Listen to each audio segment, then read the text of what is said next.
Former Senator Shehu Sani has criticized former Vice President Atiku Abubakar, Nasir El-Rufai and Ali Modu Sharif over their visit to the former President Muhammadu Buhari.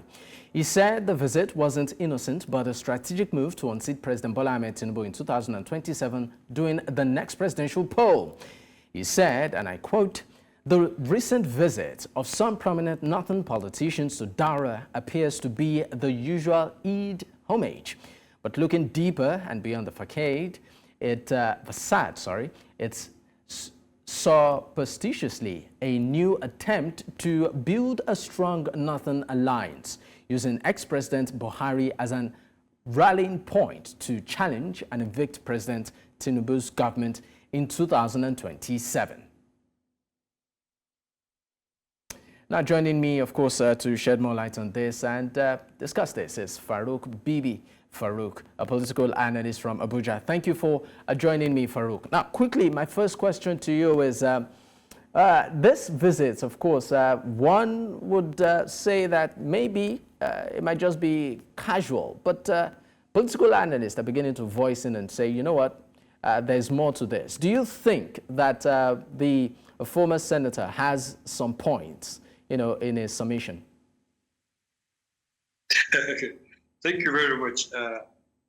I think I'll take this from so many points of view, but most importantly from the fact that it is even possible to insinuate that there is already a gang-up and mobilization for the 2027 election coming from the north.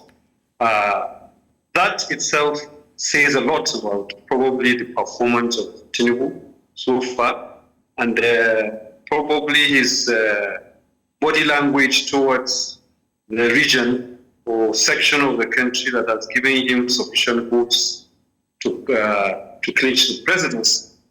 If that is the case, as insinuated by Shehu Sani, then I think what he might be trying to achieve would be to scare the Tinubu political structure and position himself properly for performance or responsibility or appointment or whatsoever into that structure. Because taking into consideration now that his biggest political enemy, El-Rufai, seems to be out of the good books of Tinubu, and if you take his antecedents and history and look back to the fact that he's one of the few people that can claim to have been in the trenches with Tinubu from the north, or at least the ones that are recognized. He was recognized in Tinubu's speech, he was recognized in a dinner for Tinubu, and I think most of the others might have either died or are not recognized, or some of the ones that are not recognized are also dead. Tinubu never mentioned Balarabe Musa, who was steadfast all his life in support of progressive politics and never had this thing.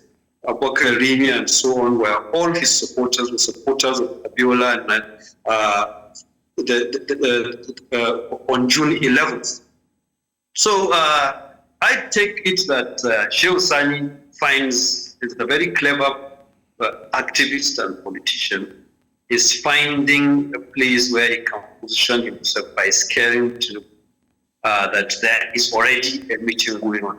But I believe that Tinubu would know about those meetings before Shehu Sani would, because I don't think at the moment President Buhari can afford to have a meeting with politicians that are antagonistic to Tinubu and plan against Tinubu within this circumstance where Tinubu can easily probe him, where Tinubu can take measures that can severely embarrass him and his legacies, and so on.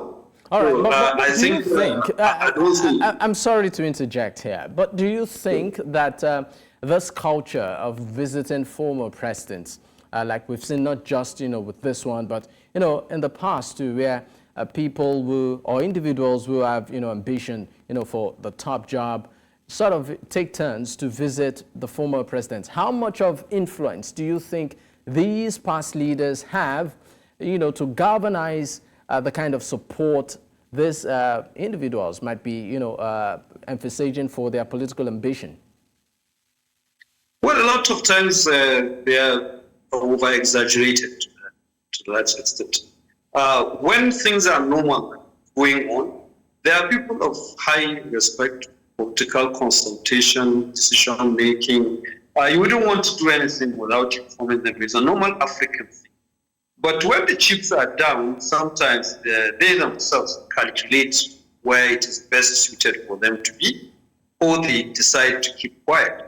If Tinubu could fight his way 2019 to 2023, despite the fact that it was insinuated that Buhari, even in power, did not really support him.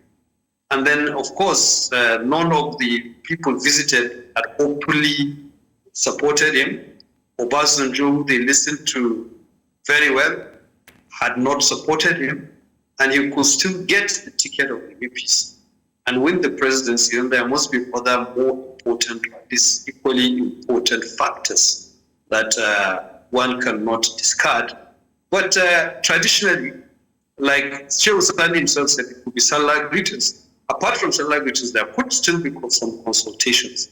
But each of those persons that did this visit, and the ones that might visit again, are trying to get some of the press time, some publicity, and use the cultural period to show themselves. Because if you visit Buhari now, the way Buhari is in Daura, anybody that takes the time to visit Buhari is likely going to get press coverage.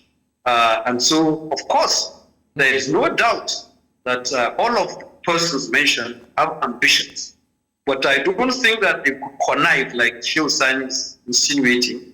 They could create a northern group or a northern consolidation to take away power from Tinubu. I think Shehu is over-dramatizing and simplifying these things. Quite all right, you can a lot of times predict where the North goes, but the North does not necessarily go with people who will go and sit with these people and get their mandate, support, or endorsement.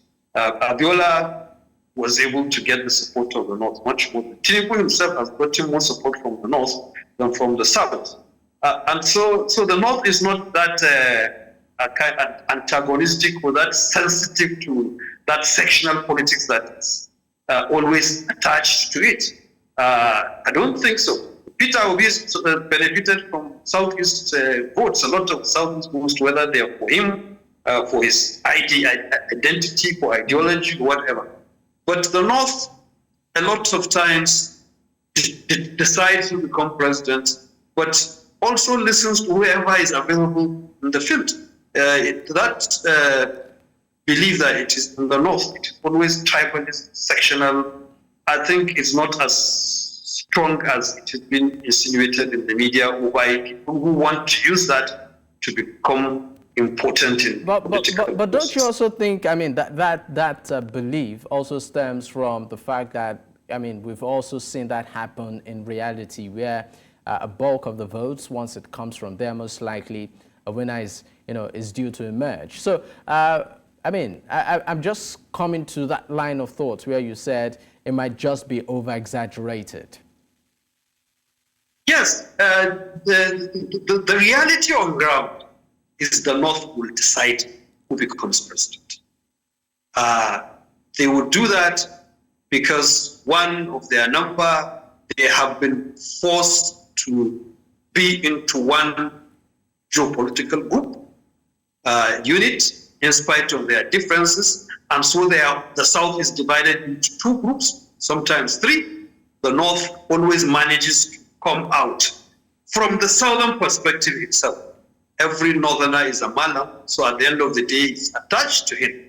And sometimes perception is what decides these things. So it is the South that makes the North determine Nigerian politics. You can't take away that. But it is an exaggeration to believe in June 2024 that there is already a northern coalition, which I have never even seen really succeeded as a coalition to bring a president by either being antagonistic to the person in power or planning against him because they don't want him to have an 8-year tenure and so on. Other things closer to the election will determine those things. But that does not take away the fact that Atiku Abubakar, El Rufai, and all other northern leaders, probably when it is Christmas, they will make it a point to also visit Obasanjo and 1 or 2,000 meetings. It's just to get some of the flag lights and be in the field, because certainly they have decided, they are determined,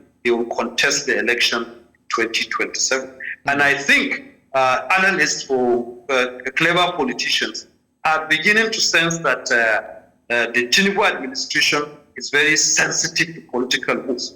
Maybe probably more sensitive in politics than with their economic moves. The economic moves have created a lot of unpopularity, that way, smiley as I can, for the Tinubu administration.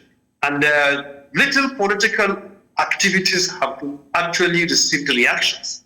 El Rufai visiting SDP and making 1 or 2 moves, Kwankwaso probably refusing to go along with either Tinubu or the alliance of PDP and Peter Obi. You know, those issues have really received a lot of reactions, direct content. You can see activities that the Tinubu administration either starts looking for FCC or gets the governor to start probing or so on. So, and I think they are not responsible for the problems politically that Tinubu is getting into.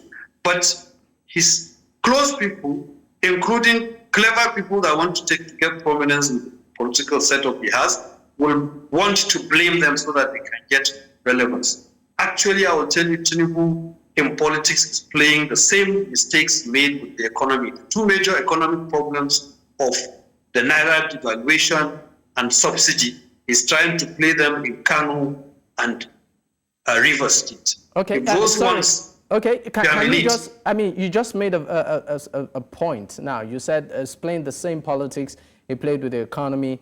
Right now he's playing it with Rivers and Kano State. In about 60 seconds, how? Yeah, you see, 2 major events in his administration will never be forgotten unless he's able to turn them around within the next 3 years into very positive things, like the 2 major economic policies. The fact that he, within some few minutes, decided to withdraw subsidy and shift the price of petroleum product, at least PMS, from 100 and something to 700 naira within some few seconds of a decision, not taking other things into consideration, not taking time to do so. And the fact that he also announced almost immediately, at least, that he's allowing the Naira to float so that it can find its value.